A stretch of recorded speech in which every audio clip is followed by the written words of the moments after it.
नमस्कार दोस्तों, आप सभी महासंग्राम महाभारत के बारे में जानते ही होंगे। क्या आपने कभी सोचा है इस विशाल महायुद्ध में लाखों सैनिकों के लिए भोजन कौन बनाता होगा? 50 लाख सैनिकों के बीच का यह महायुद्ध वैसे तो था कौरवों और पांडवों के बीच, लेकिन उस समय के पूरे भारतवर्ष से राजा महाराजा लड़ रहे थे। इतने सैनिकों के लिए भोजन की व्यवस्था कौन करता होगा? हजारों सैनिक रोज मारे जा रहे थे, फिर कैसे बिना एक अन्य बर्बाद हुए भोजन तैयार होता होगा? क्या अक्षय पात्र की मदद ली जाती होगी या कोई इंसान रख रहा था महाभारत में सैनिकों के भोजन का ख्याल? सब जानेंगे, बने रहिए हमारे साथ अंत तक। दोस्तों, महासंग्राम छिड़ा था।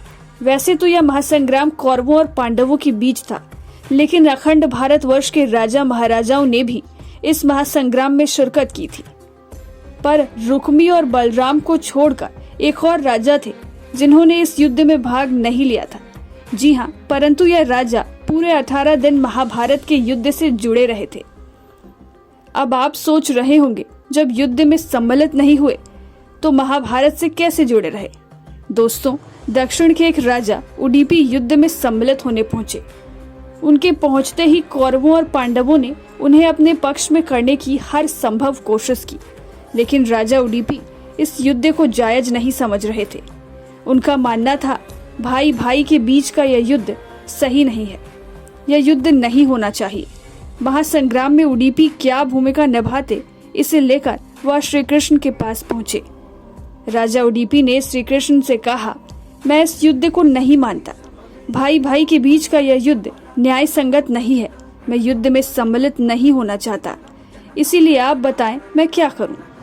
जिसके बाद आगे पूछते हुए राजा उडुपी ने पूछा, 50 लाख सैनिकों के लिए भोजन की व्यवस्था कैसे की जाने वाली है? क्या मैं इस जिम्मेदारी को निभा सकता हूँ? मैं अपने सैनिकों के साथ मिलकर दोनों तरफ के योद्धाओं के लिए भोजन तैयार करने की कोशिश करूंगा। जिस पर श्री कृष्ण ने खुश होकर कहा, भोजन की व्यवस्था भीमसेन और महाराजा उडुपी आप दोनों को छोड़कर कोई तीसरा कर भी नहीं सकता। भीमसेन युद्ध छोड़ नहीं सकते, ऐसे में आपसे बेहतर यह जिम्मेदारी कोई और निभा भी नहीं सकता। प्रसन्नता के साथ राजा उडुपी ने महायुद्ध के दौरान सैनिकों के लिए भोजन की व्यवस्था प्रारंभ की। यह जिम्मेदारी बखूबी राजा उडुपी निभा रहे थे। बिना एक अन्य का दाना बर्बाद किए सैनिकों के लिए भोजन तैयार हो रहा था। महाभारत की समाप्ति के साथ चारों ओर सन्नाटा छा गया। पांडवों को छोड़कर गिने चुने लोग बचे रह गए।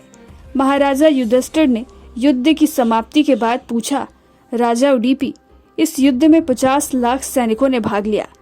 आप इतने सैनिकों के भोजन की व्यवस्था कैसे कर लेते थे? आपको कैसे मालूम होता था कि इतने सैनिकों की मृत्यु एक दिन में होने वाली है? इस पर राजा उडुपी ने कहा, इसका श्रेय मुझे नहीं बल्कि श्री कृष्ण को जाता है। उनकी कृपा थी जिससे मैं यह जान पाता था। राजा उडुपी ने बताया, प्रत्येक दिन श्री कृष्ण के खाने के लिए मूंगफलियां रखी जाती थी। हर रोज राजा उडुपी गिनकर मूंगफली श्री कृष्ण को खाने देते थे। श्री कृष्ण जितनी मूंगफली खाते थे उसके 10 गुना सैनिकों की मृत्यु होती थी। जैसे अगर श्री कृष्ण ने 50 मूंगफलियां खाई हैं, अर्थात 50 गुना 10 यानी 50,000 सैनिकों की मृत्यु होती थी।